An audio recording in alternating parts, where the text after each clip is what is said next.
voice carried warmth and confusion, echoing across the driveway as I stepped out, holding a small paper bag of his favorite muffins. Before I could answer, my mother's voice sliced through the morning air, smooth, confident, rehearsed.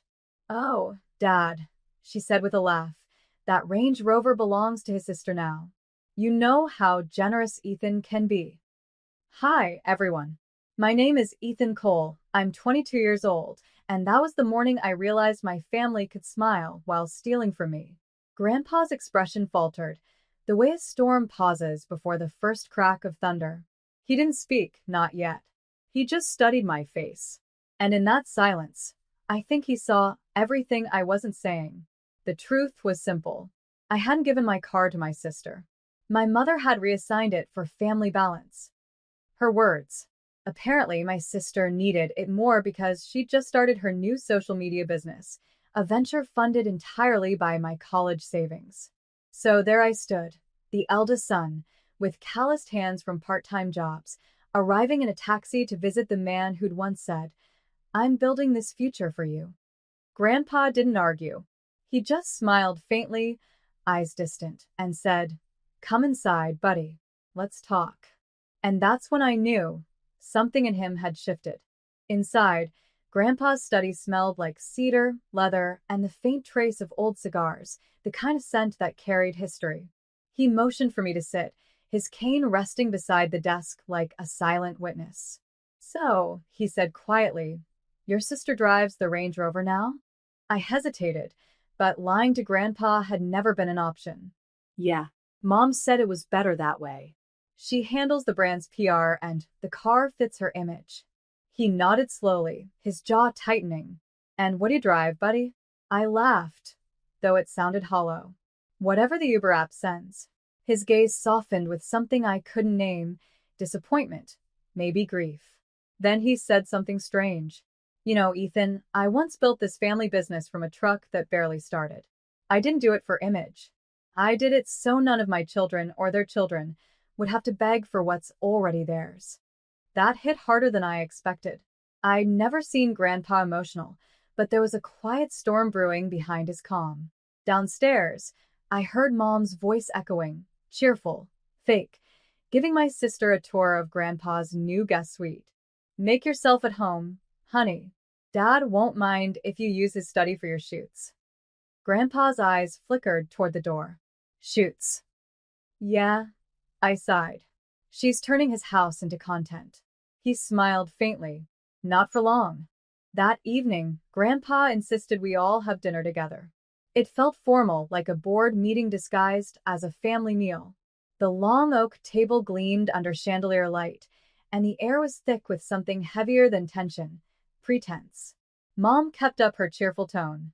"Dad, you should have seen how amazing Lily's doing online. Her brand's going viral. The car really helps with that luxury image." Grandpa simply stirred his soup. "Luxury," he repeated. "Funny word. You know what I called luxury at your age, son?" he asked me, though his eyes were on her. "A working engine and a full tank." Mom laughed nervously. "Oh, Dad, times have changed." "Yes," he said, "but values shouldn't." Lily smiled sweetly, completely unaware of the storm she was sitting beside. "I'll take you for a drive tomorrow, Grandpa. The car handles beautifully. I even put my logo on it." His spoon froze midair. "You put your logo on a gift from me to your brother?" The silence that followed could have shattered glass. My father shifted uncomfortably. Mom tried to recover. "It's just vinyl, easily removable." Grandpa leaned back in his chair, studying them all. "Some things," he said softly, "aren't meant to be removed. They reveal who we've become." He looked at me and gave the smallest nod, the kind that promised something was coming, something deliberate. The next morning, Grandpa's driver arrived at my apartment before sunrise. "Mr. Cole wants you at the estate," he said, handing me a sealed envelope with my name on it. Inside was a single note, written in Grandpa's sharp handwriting. "Buddy, bring nothing but the truth. Love, G." When I arrived, the house was quiet. Only the low hum of ocean waves from the nearby cliff filled the air. Grandpa was in his office, papers spread across the desk, property deeds, trust documents, the works. He looked up with a tired smile. Sit down, Ethan. I'm rewriting something today. Before I could ask, footsteps echoed behind me. Mom. She barged in like she owned the place. Dad. What's this nonsense about lawyers coming by? You promised you'd rest. He didn't even glance at her. Rest is for men who regret their work. I'm fixing mine. She laughed nervously. Oh, come on, Dad. Over a car? No, he said calmly. Over a pattern. She froze. He folded a letter carefully, sealed it, and placed it in an envelope marked to be opened upon my passing. Then he looked at me and said, I built this family with my hands. But I forgot to teach them what those hands meant. Mom's smile faltered. Dad, what are you doing? He turned to her, eyes steel. Something I should have done years ago. By afternoon, the atmosphere in the house had shifted. The usual arrogance in my mother's tone was gone, replaced by an edge of worry she couldn't hide. Even Lily had stopped filming her morning mansion vlog. At 3 p.m., Grandpa's longtime lawyer, Mr. Harlan, arrived with a briefcase and quiet authority. He greeted Grandpa warmly, then nodded at me. Ethan, good to see you. I assume you understand why you're here. I didn't, not yet. But Mom clearly did. She stood near the window, arms crossed, watching like someone waiting for a storm she couldn't control. Grandpa gestured toward the large oak desk. Harlan, show them the revised draft. The lawyer opened his briefcase and pulled out a thick folder. Updated property allocations, new trust clauses, and a signature page with Grandpa's unmistakable initials. Mom's voice cracked. Dad, what are you doing? Making sure ownership returns to the hands that respect it, he said evenly. Lily frowned. Wait, what does that mean? Harlan adjusted his glasses. It means, Miss Cole, that certain assets gifted under family trust, including vehicles and real estate, are being legally reallocated to the original recipient. Mom's face went pale. You can't just. I can, Grandpa interrupted quietly. And I will. He turned to me. Buddy, do you still have your driver's license? Yes, sir. Good. You'll need it again tomorrow. That was the moment I realized Grandpa wasn't done yet. He was just getting started. The next morning, Grandpa asked me to meet him in the garage. When I got there, the air smelled like oil, salt, and something older, nostalgia. And there it was. My Range Rover, parked in the center, spotless, detailed, gleaming in the early light. The vinyl logo my sister had slapped on the hood was gone. In its place, a silver nameplate read, For Buddy, earned, not given. Grandpa stood beside it, leaning on his cane. I had it towed here last night, he said.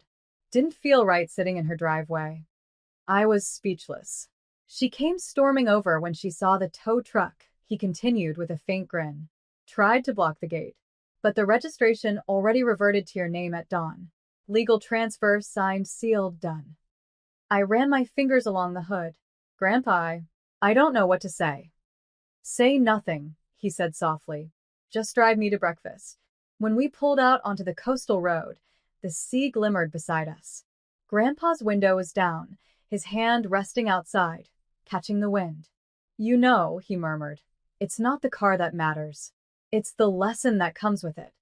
I glanced at him. And what lesson is that? He smiled faintly. You can't teach gratitude to people who think love is a transaction.